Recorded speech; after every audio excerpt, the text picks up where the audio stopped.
Alejandro Muñante, vocero alterno de Renovación Popular, está con nosotros. Renovación Popular le dijo no al gabinete Bellido, no se merece la confianza del Congreso. Bienvenido, muchas gracias por estar con nosotros. Muchas gracias, Mávila, buenas noches. Y ustedes votaron en bloque. Así es, efectivamente. Fuimos consecuentes con lo que habíamos dicho desde un inicio, ¿no?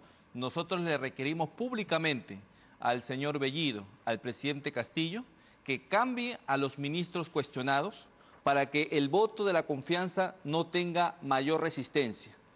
Solamente cambió al señor Béjar, pero los demás se quedaron ahí. Y el discurso que daban también fue un discurso confrontacional, ¿no? Escuchamos a la congresista de Perú Libre. Yo no entiendo, creo que todavía no han comprendido que están en un país democrático, que si bien es cierto han ganado las elecciones, pero no han ganado un imperio. Nosotros los congresistas tenemos todo el derecho de ejercer el control político, de criticarles, de cuestionarles cuando sus decisiones son pues erradas y así lo manifiesta la propia población. Entonces nosotros le decimos, mira, en base a nuestro control político, nosotros le requerimos a usted, señor Bellido, que cambie a estos ministros. No lo han querido hacer, no quieren escuchar. Todo lo que nosotros pidamos, ellos lo asumen como obstrucción, como golpismo y definitivamente, Mávila, así no se puede trabajar. De acuerdo. ¿Qué opina de las bancadas que han apoyado, salvo excepciones, al gobierno? Por ejemplo, Alianza para el Progreso, Podemos Perú, ¿no? Son partidos, Acción Popular, ¿no? ¿Qué pasó ahí? Porque conversábamos con el periodista Juan Carlos Tafur poco antes de que iniciara esta intervención del presidente Bellido en el Congreso y se hablaba de la importancia de una oposición unida. Esto demuestra, este voto de confianza está demostrando que no tenemos en el Perú una oposición unida. Bueno, sí tenemos una oposición unida, pero parece que no somos mayoría en el Congreso, ¿no? La oposición, diría usted, no es mayoría. No es mayoría, al menos lo que se ha reflejado esta vez en el Congreso de la República con el voto de confianza. Hay una oposición firme, consecuente, sí, que ha votado en contra, ¿no? Y hay una oposición que dice ser oposición, pero que en realidad hasta el día de hoy han servido para los intereses de Perú Libre, ¿no? Entonces, lamentablemente no puede haber una posición así. Que a pesar de algunos discursos exaltados y de algunos llamamientos, por ejemplo, en Alianza para el Progreso se vota a favor del voto de confianza? ¿Cómo se explica usted esa actitud? ¿Se es oposición o se es oficialista? Bueno, por supuesto, ¿no? Yo considero de que ese voto que ha venido de estas carteras políticas no ha sido un voto, pues, digamos, manifestando confianza en el gabinete, sino lo han hecho más que nada por un criterio de gobernabilidad. Más que por el propio gabinete que se ha presentado, lo han hecho por un sentido de gobernabilidad, es lo que yo presumo. Y bueno, creo que eso ha sido determinante, porque de otra manera no podría entender, por ejemplo, a la bancada de Acción Popular, que incluso vimos participación de algunos congresistas de Perú Libre llamarlos golpistas, y aún así ellos decidieron votar por el gabinete Bellido. ¿Usted entiende entonces que es un voto para tratar de mantener las aguas calmas? Sí, yo considero que ha sido eso el criterio que ellos han utilizado. Sin embargo, ahora será la población la que le niegue o le otorgue la confianza al señor Bellido. Pero la población, lamentablemente, o bueno, es una ironía, pero están representados, la población está representada en el Parlamento. Y en muchos casos el Parlamento no corresponde necesariamente a la voluntad de la población. De acuerdo a los últimos sondeos de opinión, había más de un 70% de ciudadanos que no aprobaba al gabinete Bellido. Sin embargo, en el Congreso el porcentaje no ha sido el mismo. No ha sido un correlato con la opinión ciudadana. De ahí la pregunta, ¿qué es lo que viene? ¿Qué iniciativas vienen? Renovación Popular es una de las bancadas que más, dice, será fiscalizadora y verá caso por caso el de los ministros.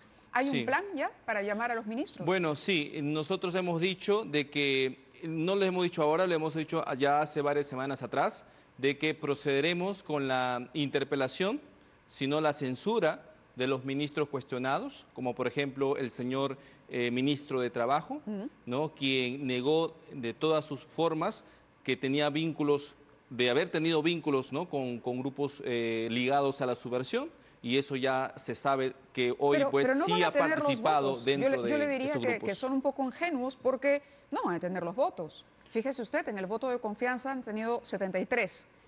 ¿No? Para censurar a un ministro no van a alcanzar. Mira, para citarlos quizá, y sí, para que escucharlos y hacerle las preguntas. Pero para censurar no van a llegar. Tenemos que ejercer el control político, tenemos que ejercer la fiscalización y tenemos que hacerlo por principios, más que por cálculos.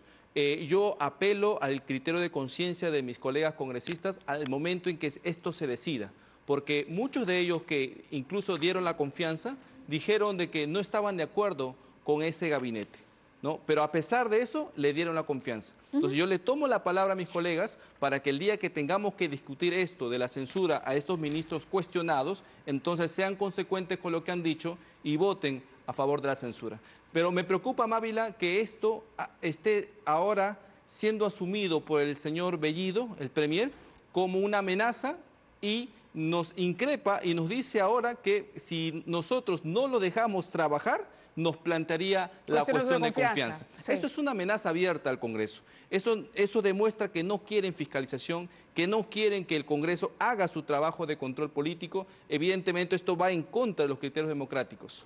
¿Y usted sospecha entonces que esta presentación del premier ante el Parlamento ha sido una puesta en escena porque deben cumplir sí o sí con este trámite, pero que en realidad hay otros objetivos detrás?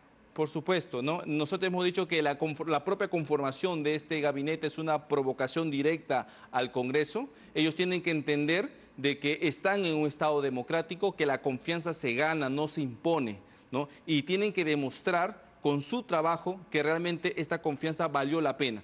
Porque si no es así, nosotros vamos a seguir fiscalizando el trabajo del Ejecutivo. ¿Quién porque será ese es el primer trabajo. ministro a ser citado? En estos momentos será el ministro de Trabajo, ¿no? El señor Maraví. De Trabajo. ¿Ya cómo avanza eso en el Congreso? ¿Ya se ha pedido, ya se ha presentado alguna moción? ¿Cómo Vamos a presentar esta semana que viene la moción. Mira, nosotros nos hemos decantado por la censura, pero si no podemos conseguir las firmas para la censura... Ustedes van directo a la censura. Eso es queremos ir por la censura, pero si no alcanzamos las firmas, porque también eso es otra variable que tenemos que evaluar, ¿no? Iremos por la interpelación. Lo concreto es que necesitamos que el señor ministro de Trabajo asista al Congreso para que sea él quien responda sobre los cuestionamientos que pesan sobre él. ¿Y cree que lo acompañarán las bancadas que han apoyado, Acción Popular, Alianza para el Progreso, Podemos? Yo espero que sí, que entiendan de que este trabajo no es una labor obstruccionista, es una labor que realmente necesita la atención de la población. El pueblo quiere escuchar, quiere que estos ministros respondan estos cuestionamientos y nos digan realmente si lo que nosotros estamos diciendo es falso o es verdadero. Ahora, ¿por qué censurar y por qué no interpelar en principio? Porque, a ver, uno podría interpelar, es decir, presentar un pliego de preguntas para que el ministro responda y aclare la situación. Que él cuando declara a la prensa dice, no, yo no tengo ninguna sentencia, no, mi nombre aparece, pero los investigados fueron muchos, los condenados fueron otros.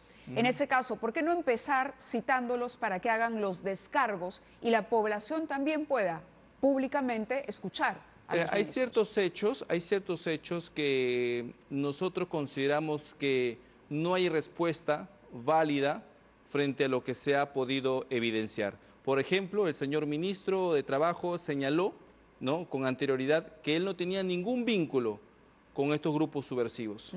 Sin embargo, después se descubrió que participaba, ¿no?, de las reuniones del CONARE-SUTEP, que tiene vínculos con el Movadef y que este a su vez tiene vínculos con Sendero Luminoso.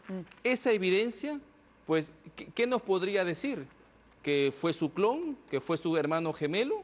Evidentemente no habría una respuesta válida frente a esa evidencia. Entonces, por tanto, nosotros tenemos que actuar en consecuencia y presentar la moción de censura. Frente a otros ministros, tal vez cabría la interpelación. Por ejemplo, ¿no? Ministro de Defensa, ¿no?, la ministra de la Mujer, el propio ministro del Interior, ¿no?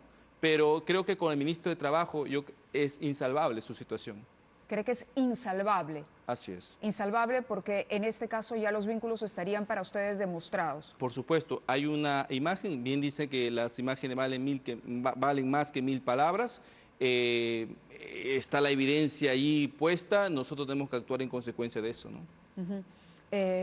Bueno, el panorama está complicado para la oposición, le digo yo. Escuchaba al señor Montoya, por ejemplo, dirigirse a la población que estaba en los exteriores del Parlamento y pedir que confíen en esa labor fiscalizadora. Pero hay quienes también consideran que una derecha radical puede hacerle daño o puede dividir las posiciones en la oposición misma, o sea, petardearse a sí misma. ¿Cómo analizan ustedes esas críticas que se les hacen frecuentemente? Bueno, estas afirmaciones pues vienen también de una izquierda radical, ¿no? Que ve a todos como según su condición, ¿no es cierto? En el Congreso no existe una derecha radical, existe una oposición consecuente, una oposición que no es voluble, que lo que afirma lo hace y no lo hace con un afán obstruccionista o golpista, sino lo hace con un sentido de democracia, de amor a la patria y de responsabilidad frente a sus electores. De acuerdo. Muy bien, ha sido la posición entonces de Renovación Popular. Nosotros hacemos una pausa. Muchas gracias por estar aquí. Hacemos una pausa y regresamos con más.